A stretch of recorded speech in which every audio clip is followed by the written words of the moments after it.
Bonjour tout le monde, j'espère que vous allez bien.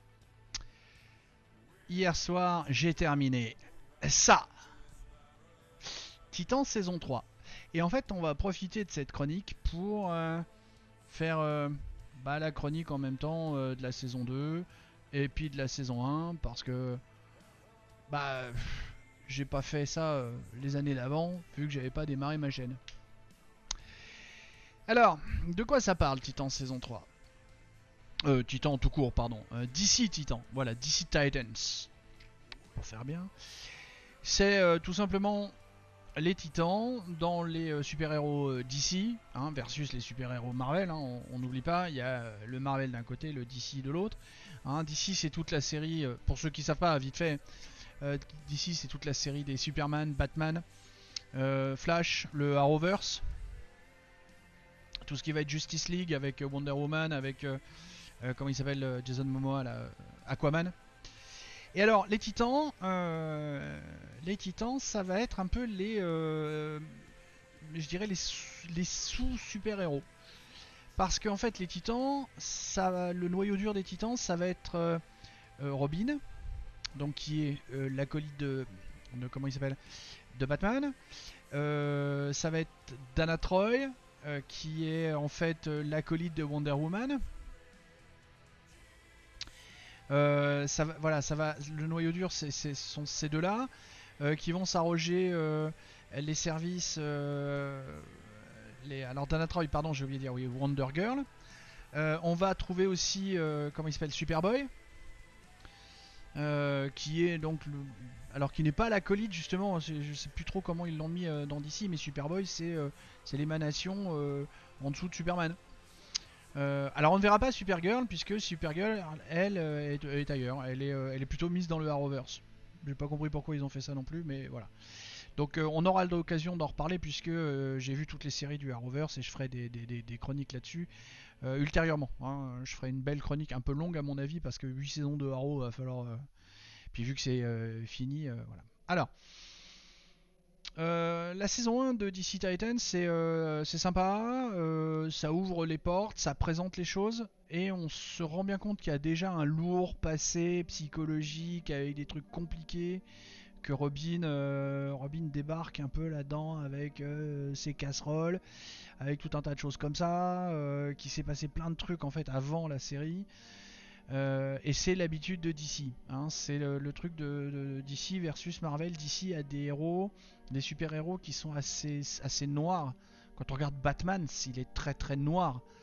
Ce sont des héros qui ont leur lot de galères, qui ont pas mal de choses. Et puis, alors en dehors d'un Superman par exemple qui lui est un kryptonien, mais Batman, ce n'est jamais qu'un être humain normal à la base.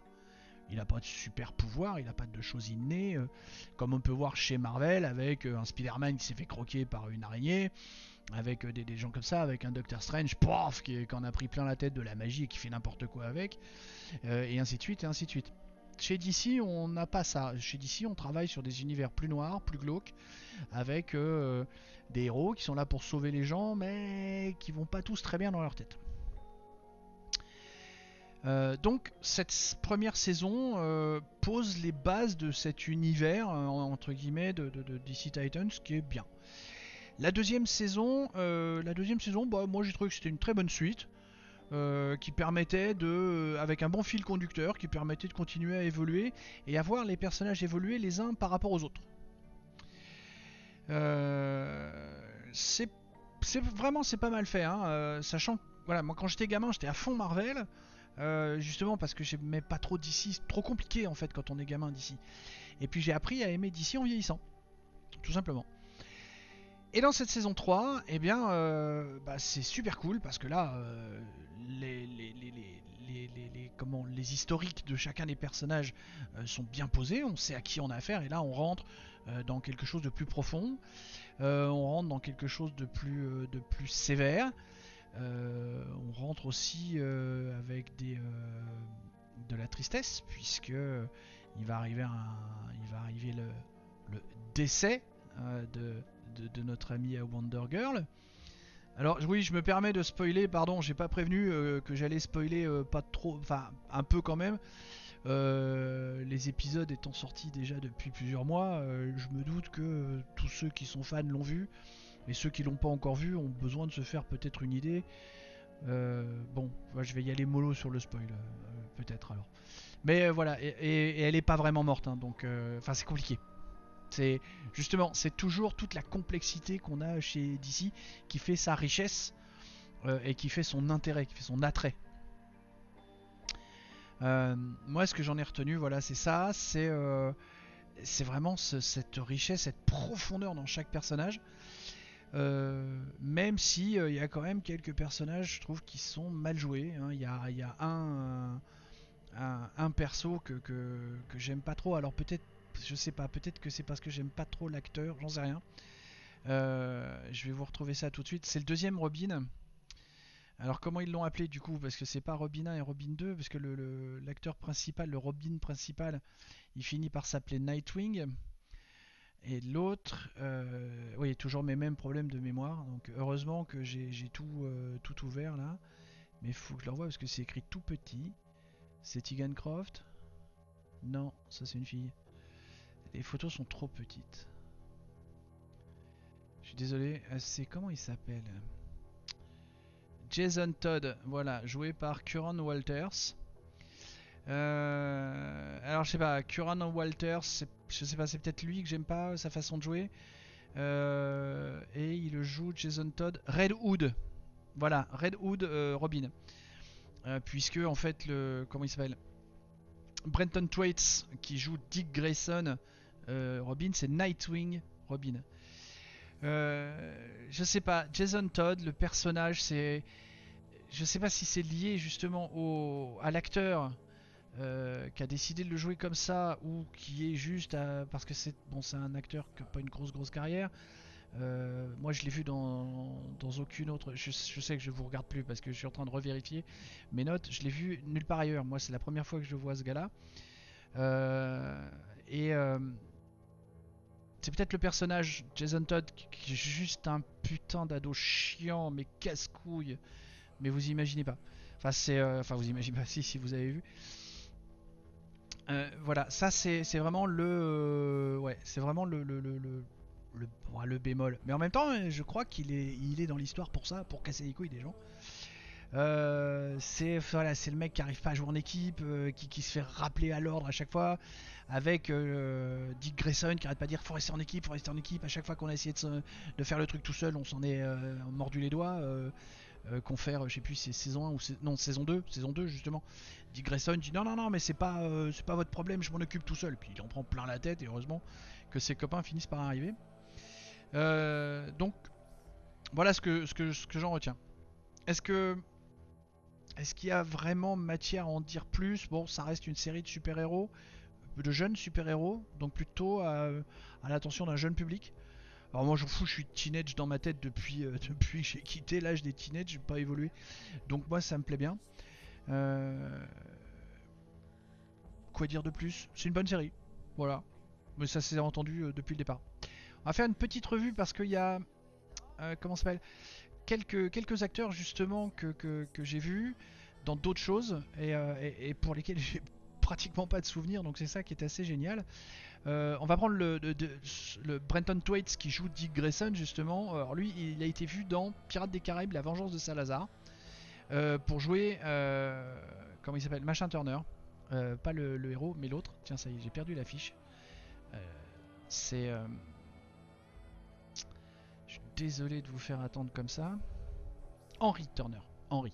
Donc et donc le père, si je m'appelle bien, mais jeune.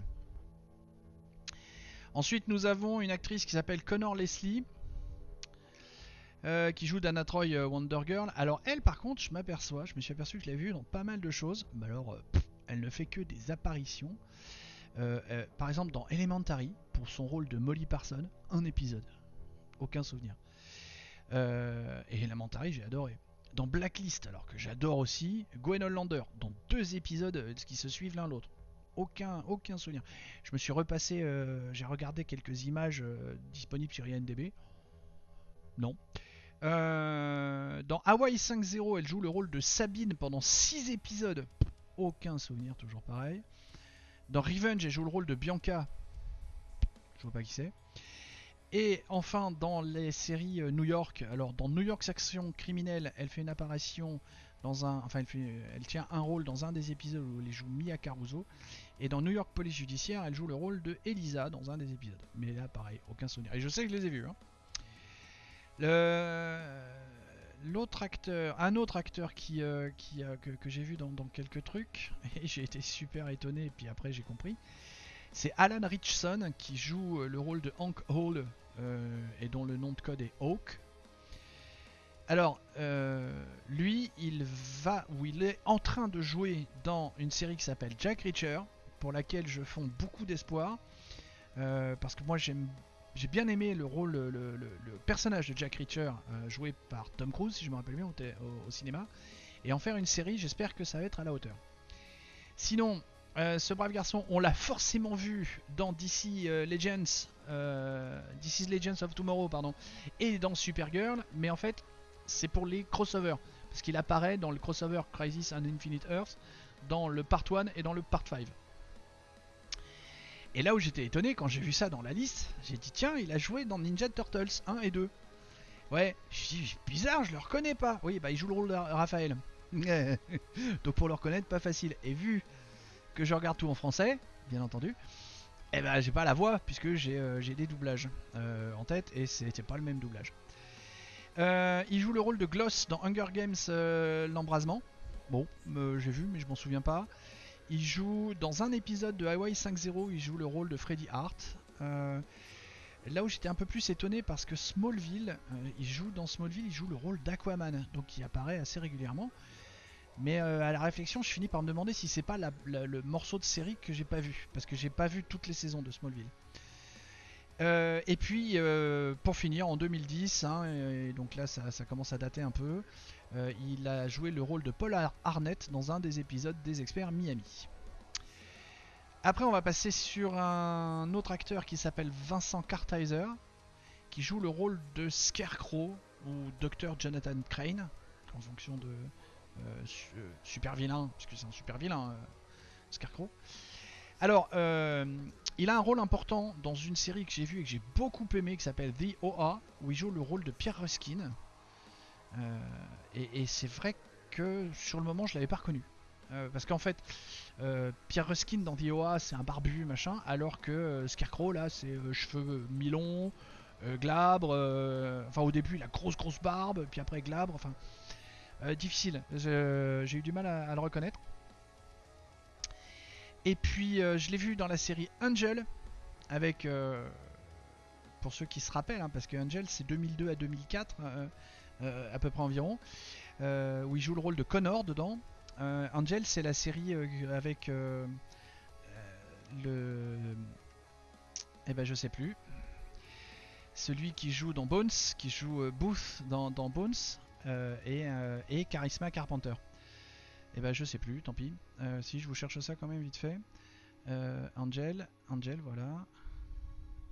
C'est fou, hein, c'est fou de David Boreanaz. C'est problème de mémoire. Et pourtant, j'ai fait la préparation 5 minutes avant de commencer à tourner. Hein. Alors en plus de 5 minutes, hein, parce que j'ai pris le temps. Alors reprenons. Notre ami Vincent Kartheiser joue Pierre Ruskin dans The OA. Il joue Connor dans Angel, pardon. Et il a fait une petite apparition aussi dans Urgence en 99. Donc voilà, c'est un acteur qui rigole pas trop. Et je vous garde l'acteur qui rigole pas du tout pour la fin, parce que là, c'est quand j'ai vu ce gars-là apparaître dès la saison 1. Voilà, il apparaît pas au début, il apparaît dans les derniers épisodes de la saison 1. C'est celui qui joue Bruce Wayne. L'acteur s'appelle Lane Glenn. Et bien entendu, le premier truc qui fait pouah comme ça, c'est ah mais c'est Jorah Mormont dans Goth. Et oui, c'est Jorah Mormont dans Goth, avec le même doublage en plus. Donc entre le faciès, la voix, enfin on le reconnaît, c'est génial. Et ce gars-là en fait a une jolie carrière, parce que bon, il y en a long comme ça, mais j'ai pas tout vu. Ce que j'ai surtout vu, c'est qu'il est dans 3 des Resident Evil, dans Chapter Final, dans Extinction et dans Apocalypse, où il joue le rôle du docteur Isaac. Il joue aussi dans Kingdom of Heaven, pardon, Kingdom of Heaven, là c'est moi qui ai fait une faute, où il joue le rôle de Richard Cœur de Lion. Alors pour ceux qui resituent pas Kingdom of Heaven, c'est une des innombrables histoires autour de Robin de Locksley, de Richard Cœur de Lion et de tous ces gens-là. Cette fois joué avec Orlando Bloom, Liam Neeson et d'autres gens merveilleux. Et pour remonter, alors en 2005, un film de 2005, donc ça date un petit peu. Et la plus ancienne référence que j'ai de comment il s'appelle, de Glenn Lane, c'est le rôle de Manfred Powell dans le Lara Croft Tomb Raider de 2001, le tout premier qui est sorti, si je me rappelle bien. Voilà un petit peu pour la revue des acteurs là-dedans. Alors, que dire d'autre? Parce que là, ça va être un peu le moment de conclure, parce que je crois que on a tout dit. C'est une bonne série. C'est pas transcendantal, c'est pas merveilleux, je vais me la repasser 5 fois, comme j'ai pu faire avec Stargate SG1. Je sais que les 4 premières saisons, je les ai vues 5 fois, vraiment. Et je suis prêt à me les re-regarder parce que vraiment, enfin, alors non, je vais pas le faire parce que ça prend beaucoup de temps et puis j'ai pas mal j'ai surtout des films en retard à regarder plutôt que des séries, parce que les séries, là, je suis vraiment en train d'attendre les nouvelles saisons des séries sur lesquelles je suis. Donc je vais pas faire ça parce que comme ça me permettra de vous faire des chroniques et de venir vous tenir un peu le crachoir avec plein de choses à vous raconter. Donc globalement, DC Titans, encore une fois, si on aime les histoires de super-héros, c'est une bonne série, vraiment bonne série. Si en plus on aime bien l'univers DC, on est servi parce que c'est exactement le principe de l'univers de DC. Faut pas en chercher plus, faut pas en chercher moins, il faut vraiment se contenter de ce truc-là, mais c'est bien fait. Les effets spéciaux sont bien gérés, sont pas trop kitsch, les combats sont pas mal. Les scènes de combat sont plus que pas mal. Les scènes de combat sont vraiment bien, ces belles chorégraphies. Moi qui suis un peu sensible à ça pour avoir fait des arts martiaux quand j'étais beaucoup plus jeune, non, c'est vraiment des très belles chorégraphies qu'on prend vraiment du plaisir à regarder. Et puis il n'y a pas trop de super-héroïsme avec des trucs machin, tac, tu croyais que tu étais mort mais t'es pas mort mais tu reviens. Non, enfin si, ça le fait pour notre ami comment s'appelle notre ami Wonder Girl. Ça le fait pas pour Dawn, tant pis. J'ai pas réussi à trouver justement les infos parce que quand il y a des personnages comme ça qui sont plus ou moins importants et qui meurent dans les séries, j'ai tendance à aller chercher, à gratter pour dire tiens, mais qu'est-ce qu'elle a tourné comme autre série, ou il, ça dépend si c'est un acteur mâle ou femelle, pour mourir là sur un malentendu. Parce que effectivement, oui, si vous avez vu, et puis si vous avez pas vu, vous verrez, c'est sur un malentendu que c'est non, je suis pas d'accord avec ça. Voilà, un autre petit détail sur lequel je suis pas d'accord. Mais sinon, globalement, globalement c'est du bon, c'est du très bon. Voilà, je vous fais des bisous. Et puis on se dit à la prochaine. Si, dernier point, c'est la 10e chronique. J'avais oublié de dire ça au départ. C'est la 10e chronique, c'est quand même pas mal. Donc voilà, des bisous. Et puis à bientôt pour la 11e chronique que je vous ferai très bientôt. Et je sais pas encore sur quoi.